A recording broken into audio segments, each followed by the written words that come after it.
Donc c'est super important d'être entouré comme ça par des gens qui nous comprennent.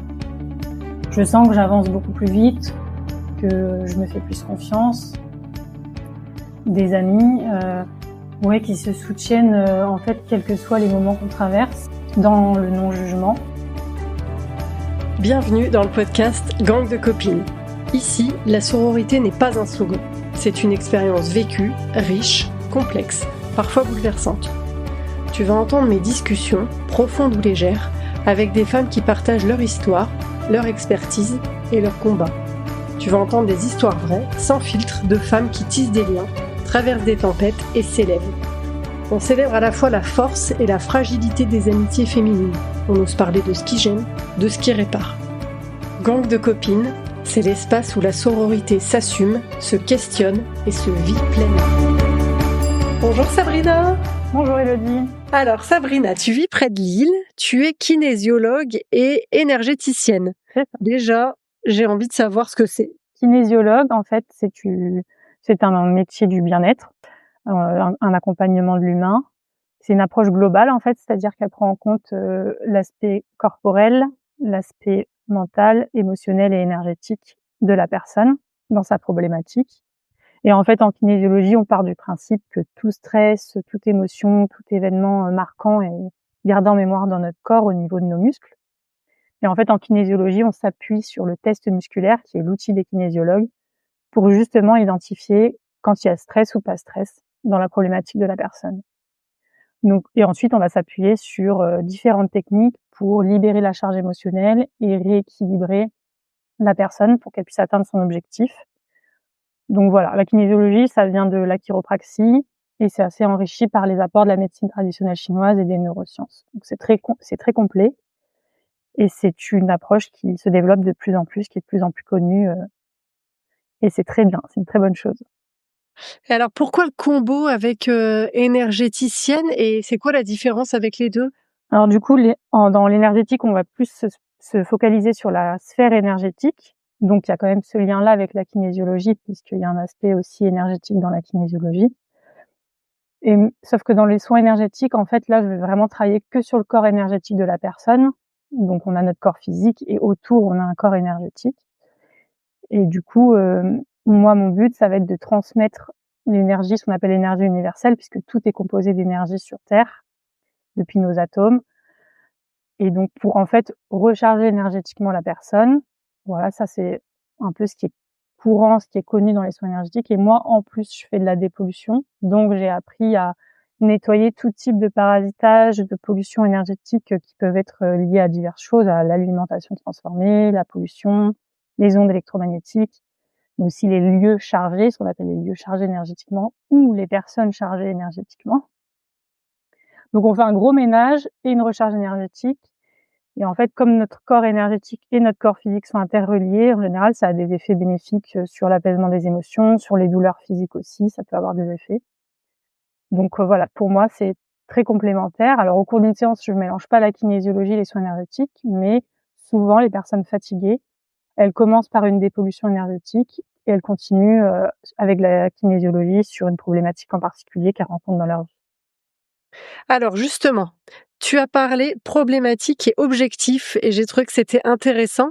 Est-ce que tu peux donner un exemple de problématique que les gens rencontrent et pour lesquelles ils viennent te voir et un exemple d'objectif? Ouais. Et ben des problèmes de sommeil, j'ai souvent en ce moment, sommeil de mauvaise qualité. Donc une personne qui se réveille fatiguée parce qu'elle n'arrive pas à se coucher tôt, par exemple. Ça peut être aussi des insomnies, des réveils nocturnes. Donc là, en l'occurrence, dans cette problématique-là, son objectif, c'est je me couche à 23h pour me réveiller en forme. En l'occurrence, la personne n'arrivait pas à se coucher avant 2h du matin et le matin, elle était très fatiguée. Donc on travaille toujours avec un objectif positif du coup en séance, c'est qu'est-ce que la personne veut atteindre à l'issue de cette séance. Donc ça va être par exemple, c'est des problématiques assez ponctuelles, le sommeil. D'accord. Voilà, mais il peut y avoir des problématiques beaucoup plus profondes ou complexes qu'on peut aussi aborder en kinésio, comme le manque de confiance en soi, les troubles alimentaires, où là, bien sûr, il faudra plusieurs séances et ça vient en complément d'un suivi psy. Mais on peut libérer beaucoup de choses apaiser les émotions, le stress et aller voir ce qui se cache derrière aussi. Aujourd'hui, tu accompagnes plutôt des femmes ou des hommes? Des femmes très majoritairement. Et tu sais, à ton avis, pourquoi? Alors pourquoi? Alors je pense qu'il y a 2 phénomènes, par rapport à ça. C'est que d'une part, les femmes sont globalement, naturellement plus connectées à leurs ressentis, à leurs émotions, à leur sensibilité et ont peut-être moins de freins à se remettre en question que les hommes qui ont, ce besoin, ou cette injonction de devoir être fort. Donc si ça va pas, ne pas Oui. forcément le montrer. Et donc les femmes sont plus ouvertes à tout ce qui est bien-être, à tout ce qui est approche un peu différente parce que, il faut pas se mentir, la kinésiologie, les soins énergétiques, pour beaucoup de gens, c'est encore des approches qui sont perchées et qui veulent même pas en entendre parler. Les femmes s'ouvrent de plus en plus à ça, heu et elles le ressentent en fait. Il y en a beaucoup qui sont très sensibles aux énergies, même sans faire un soin énergétique, qui se rendent compte que leurs émotions, elles bougent au sein d'une journée et en fait, qui veulent pas rester dans des états, difficiles parce qu'il y en a beaucoup qui traversent des périodes de vie très compliquées et qui ont pas de mal à se dire: «J'y arrive pas toute seule, donc je vais chercher de l'aide et je vais chercher, je vais voir tout ce qui existe et je m'ouvre à telle ou telle approche parce que ça me parle vraiment». Ouais, le deuxième phénomène, je pense que c'est qu'il y a quand même de plus en plus d'hommes qui sont ouverts à ça, mais qui ne peuvent pas l'assumer dans leur entourage parce que dans leur entourage n'est pas ouvert à ça et que, l'image que ça va renvoyer, les critiques et cetera, Mmh. bah, c'est pas faisable pour eux. Mais du coup, moi j'en connais, hein, qui vont quand même voir des kinésiologues, des magnétiseurs, mais ils en parlent pas. Et donc quand ils rencontrent quelqu'un comme moi, qui peuvent en parler, et ben, on sent que ça leur fait du bien. Mais ils le disent: «Je peux pas, ça je peux pas en parler dans mon entourage, dans mon quotidien parce que personne comprend». Donc il y en a quand même de plus en plus et il y en a quand même qui sont très connectés à leur sensibilité aussi, même s'ils le cachent. Mais de là à franchir le cap ou à l'assumer, il y a encore, une marge de progression. Et je pense que Et ça vient beaucoup de justement de cette injonction de la société où même si on est en 2025, bah, l'homme il doit être fort. L'homme, c'est le pilier de la famille, c'est sur lui qu'on peut compter donc en fait, il peut pas montrer de faille parce que sinon ça veut dire qu'on peut plus compter sur lui. Donc ça c'est voilà, c'est une image générale, ça concerne pas tous les hommes, mais je pense qu'il y a mmh, encore beaucoup cette injonction-là. c'est une activité que tu fais depuis combien de temps? C'est une activité que je fais depuis 1 an. J'ai créé ma société il y a 1 an. L'activité d'énergéticienne, je la faisais déjà depuis 4 ans à titre personnel pour mes proches. Et donc voilà, j'ai décidé de me lancer vraiment, à 100% dans cette activité. C'est une reconversion, si je comprends bien? Complètement, parce qu'avant je travaillais dans les achats industriels, donc vraiment rien à voir. Après j'ai découvert moi à titre personnel, dans mon parcours, les soins énergétiques. Je m'y suis formée, j'ai travaillé ça à titre personnel et puis en fait après, suite à un burn-out, j'ai senti que c'était le moment. Je savais que j'allais faire ça, mais je me disais dans 5 ou 10 ans et en fait mon burn-out a accéléré les choses et donc j'ai décidé de me former tout de suite en kinésiologie pour compléter mon approche. Quand on avait préparé cet épisode, tu m'avais parlé de ta sœur et tu m'as dit qu'elle avait eu un rôle vraiment clé dans ta reconversion et le lancement de ton activité. Est-ce que tu peux m'expliquer un peu comment ça s'est passé, comment vous vous êtes soutenus mutuellement aussi, je crois? Ouais, complètement. Ben, en fait, on a eu un peu le même parcours, c'est-à-dire qu'elle, elle a fait, un burn-out aussi et elle se formait déjà à côté en drainage lymphatique, elle, de son côté et elle a décidé aussi de faire une reconversion. Elle s'est formée également en hypnose et donc en fait, on s'est vraiment lancés en même temps, donc forcément avec, les mêmes questionnements, les mêmes peurs, les mêmes enjeux de création d'entreprise. On n'y connaît rien. Donc en fait, on s'est beaucoup soutenus, en se partageant, ce qu'on trouvait comme tuto, comme formation, comme bon plan, comme info tout simplement. Donc au début, c'était beaucoup comme ça et après, bah, au fil de nos formations, elle en hypnose et moi en kinésiologie, c'est des formations où on va beaucoup travailler sur nous-mêmes et donc c'est pas toujours confortable. Ouais, ça fait remonter beaucoup de choses et d'émotions. Donc il y avait beaucoup de soutien, dans ces moments-là d'échanges pour comprendre un peu ce qui se passait. Et puis aujourd'hui, on continue à se soutenir en fait, dans le développement de notre activité, où est-ce qu'on en est, les peurs auxquelles on fait face, Ça permet de prendre du recul. L'une permet de faire prendre du recul à l'autre. On a parfois des enjeux similaires et des fois différents. Et puis du coup, ça permet de compléter vraiment notre façon de voir les choses. Donc c'est vraiment un soutien quotidien, même si on n'est pas exactement sur le même domaine d'activité. Le fait qu'on soit toutes les deux entrepreneuses dans le bien-être en micro-entreprise, il y a quand même beaucoup de choses, plus le fait qu'on soit sœurs, qui fait que on se comprend et on se complète. Alors là, c'est pour le côté professionnel. Est-ce que votre relation en tant que sœur, tu viens de le mentionner, est-ce qu'elle a évolué aussi depuis que vous avez toutes les deux monté vos boîtes respectives? Oui, elle a bien évolué parce que déjà on se contacte beaucoup plus souvent, on partage beaucoup de choses sur l'entreprise, sur le travail qu'on a fait nous-mêmes, où il y a forcément des choses liées à nos parents qui sont ressorties, à la famille, voilà. Donc forcément, on a beaucoup communiqué là-dessus et ça a mis en évidence des points communs, des affinités, une même façon de voir les choses. De fil en aiguille, oui, on est beaucoup plus proches. On s'entendait déjà bien, mais on est beaucoup plus proches, on peut aller creuser sur des sujets plus intimes. Donc ça renforce vraiment la relation. Ok. Donc globalement, il y a quand même plus de femmes dans ton entourage professionnel et dans ta vie de manière générale, quelle place a la sororité? Alors dans ma vie, actuellement, elle a une très grande place puisque je suis vraiment beaucoup entourée de femmes qui ont un rôle important dans ma vie personnelle et professionnelle. Déjà ma sœur, on en a parlé. Ensuite, moi j'ai un groupe de copines qui est complètement ouvert à ce que je fais, qui sont auprès de moi depuis le début, qui ont été mes cobayes et qui continuent à venir me voir, qui ont été les premières à tester, voilà, qui me soutiennent depuis le début. Ça, c'est des copines. Et après, je fais aussi partie. Alors, j'ai aussi participé à un cercle de femmes en 2023 et on a décidé de continuer à se voir quand les cercles ont pris fin. Sur un peu le même principe, une fois par mois, en soirée, on se rejoint chez l'une ou l'autre. Il y a toujours un temps de parole réservé à chacune pour pouvoir exprimer ce dont elle a envie, dans le respect, l'écoute et le non-jugement. Ça, c'est vraiment important. C'est ce qu'on a gardé des cercles de femmes. On peut parler de tout.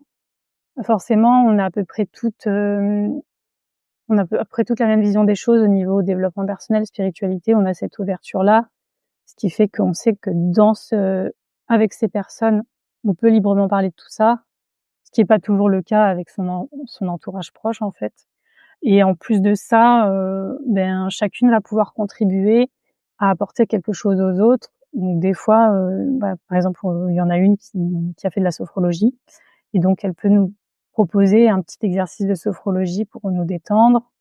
Moi, c'est pareil, je peux proposer certains exercices qui sont liés à la kinésiologie, il y a des tirages d'oracle, ce genre de choses. Donc on a gardé des choses du cercle de femmes et on a un peu plus ouvert sur vraiment le partage de nos problématiques au quotidien. Qu'est-ce qu'on a vécu dans le mois de difficile?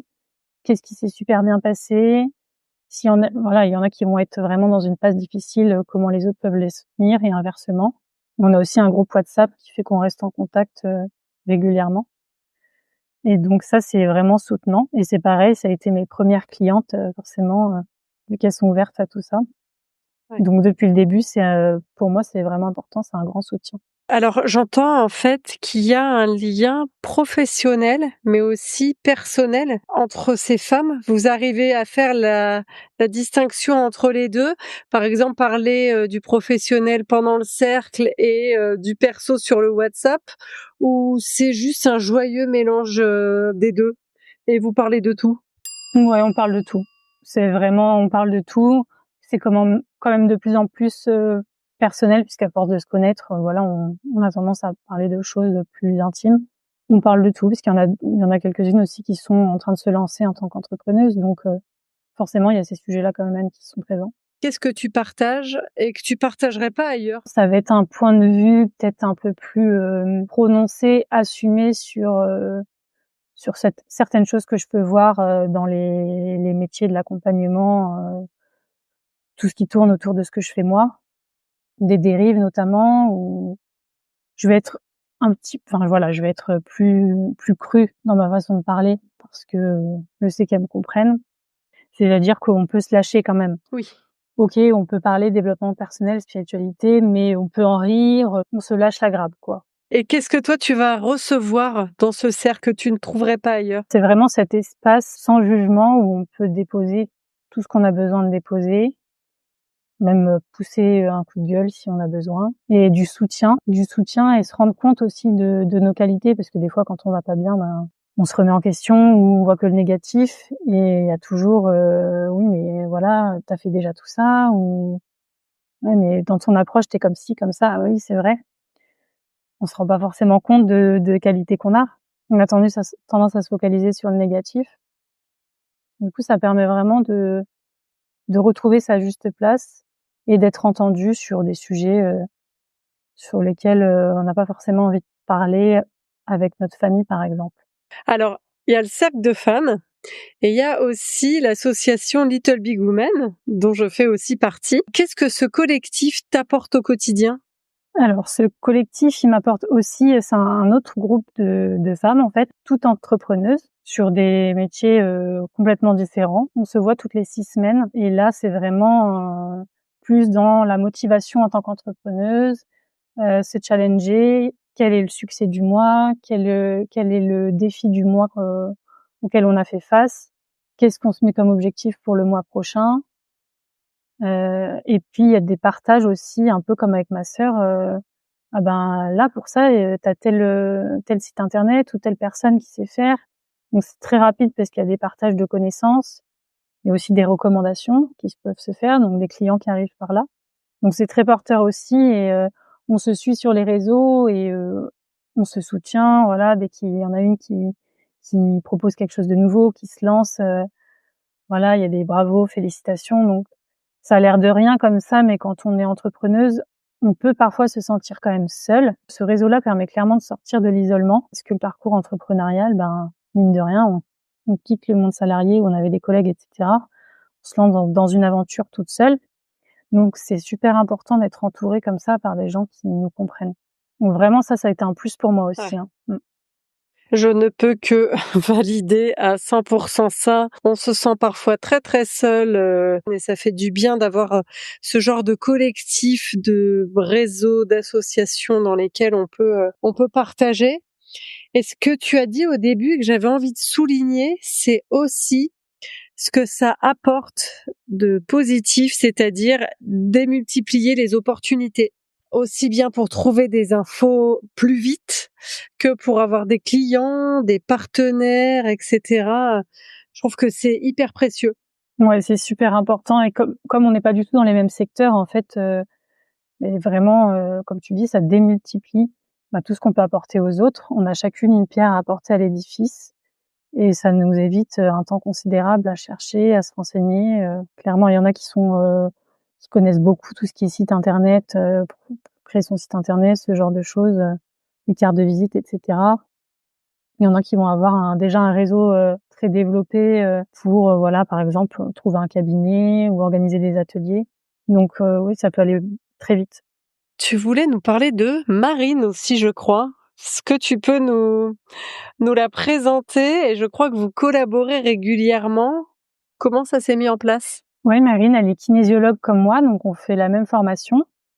Donc là, on est vraiment à la fin du parcours, et en fait, on a fait la même spécialisation, et on s'est retrouvés à aller faire un stage en Alsace dans cette spécialisation qui est la kinésiologie périnatale, heu et une supervision. Donc une supervision, c'est une pratique, sous la supervision d'un instructeur, et cette instructrice qui nous a supervisés était également coach. Donc on s'est beaucoup rapprochés pendant ce stage, et en fait, elle nous a vraiment coachés. Elle nous a invités, cette instructrice, à continuer un peu à se coacher mutuellement, suite à la supervision. Et donc on a décidé de mettre en place un rendez-vous hebdomadaire le jeudi matin, à la fois pour parler kinésiologie et des difficultés qu'on peut rencontrer en cabinet, dans les séances, qu'on donne, les difficultés ou les succès ou les enjeux qu'on rencontre. Et à la fois en tant qu'entrepreneuse, où vraiment, on se met des objectifs, et qu'est-ce qu'on fait? Qu'est-ce qu'on met comme action pour l'atteindre? Et on se met, voilà, une action à réaliser à chaque fois pour, la semaine d'après. Donc ça permet vraiment d'être discipliné, de respecter, les délais qu'on se fixe, parce que forcément, il y a des choses sur lesquelles on procrastine, bien sûr. Moi, par exemple, j'ai mis 3 mois avant de sortir mon post Instagram de présentation. Donc là, j'avais une deadline, j'étais obligée de le faire.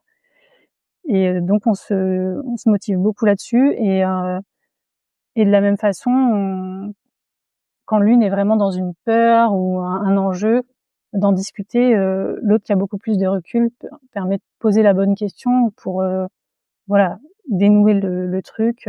L'autre redescend en pression. Ah oui, bah j'avais pas du tout vu ça comme ça parce que j'avais le nez dedans. Mais en fait, oui, il y a pas de sujet. Donc on avance aussi beaucoup plus vite. En fait, par rapport aux différents, au cercle, à Little Big Woman et là à Marine, il y a un point, un fil conducteur un peu que je note, c'est le cadre. C'est se mettre un cadre.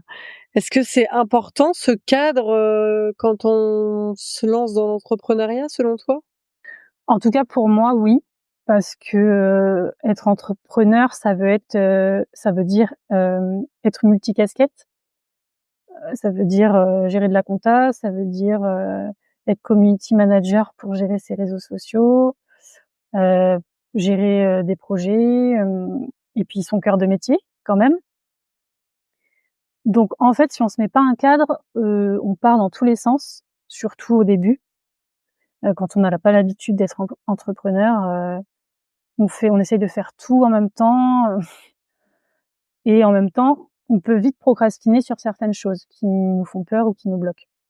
Et ça effectivement, ça permet de mettre un cadre et de se discipliner. Moi, personnellement, j'en avais besoin. J'en ai toujours besoin parce que j'ai jamais été entrepreneur avant et que première année d'activité, moi, les idées, elles fusent dans tous les sens, mais il y a un moment, il faut savoir se canaliser et prioriser. Donc ça permet aussi, voilà, de sortir la tête de l'eau, d'avoir un regard extérieur. En quoi le soutien entre femmes change la façon d'entreprendre et de se lancer pour toi? Bah, en fait, clairement, moi, si je reprends tout ce qu'on s'est dit jusqu'à maintenant entre ma sœur Marine, Little Big Woman et le cercle de femmes, je pense que ça aurait été complètement différent pour moi de me lancer si j'avais pas eu ça. Parce que déjà, ça a été les premières à qui j'en ai parlé, les premières à découvrir ce que je faisais, avant que je me lance en cabinet. Si j'avais pas pu proposer mes prestations à ces personnes-là, j'aurais jamais osé me lancer. Qui m'ont fait des retours critiques, mais dans la bienveillance. Enfin voilà, critiques au sens positif ou négatif, mais toujours dans la bienveillance et de façon constructive. Et puis il y a vraiment un soutien qui est à la fois lié un soutien féminin en fait. Vraiment, on sent qu'il y a cet esprit de sororité, mais aussi dans le soutien de mon projet, où je suis vraiment toujours encouragée. Voilà, des fois, enfin par exemple, moi je vais mettre un atelier en place à la rentrée. J'avais pas imaginé mettre en place un atelier dès la première année. Mais si, mais faut faire, voilà, il y a de la motivation, on se rend compte que si, on est légitime finalement quand même. Donc pour moi, ça a été vraiment indispensable. Et là, le fait que ces derniers mois, j'ai mis ça en place avec Little Big Woman et Marine en plus, je sens que j'avance beaucoup plus vite, que je me fais plus confiance et que je me sens plus aussi seule qu'au début. Là, j'ai l'impression, bon, je suis entrepreneuse, mais j'ai plein d'autres copines, collègues qui sont dans le même bateau que moi, donc à qui partager. Par rapport à tout ce que tu viens de nous raconter et à tes différentes expériences personnelles et professionnelles, qu'est-ce que c'est aujourd'hui pour toi la sororité? Bah, la sororité, c'est cet esprit solidaire, de soutien entre femmes, où vraiment on est un peu, enfin plus que ça, comme des sœurs, hein, des amies, ouais, qui se soutiennent en fait, quels que soient les moments qu'on traverse, dans le non-jugement. Ouais, ça c'est important, le non-jugement vraiment. Et puis oui, c'est ça en fait, c'est de l'amitié vraiment profonde, de l'écoute, de la bienveillance.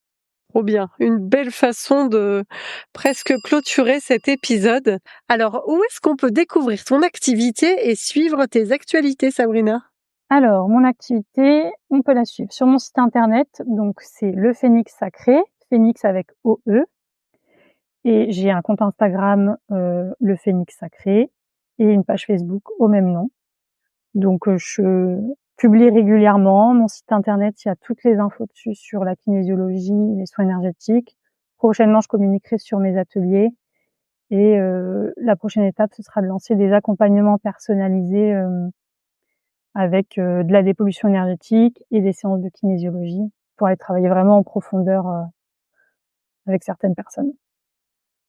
Plein de projets d'ici la fin de l'année et les années à venir, si j'entends bien. Oui, c'est ça. Bah oui, en fait, super. Les idées, on en a toujours, on en a toujours plein. Ah oui, je suis tellement d'accord avec toi.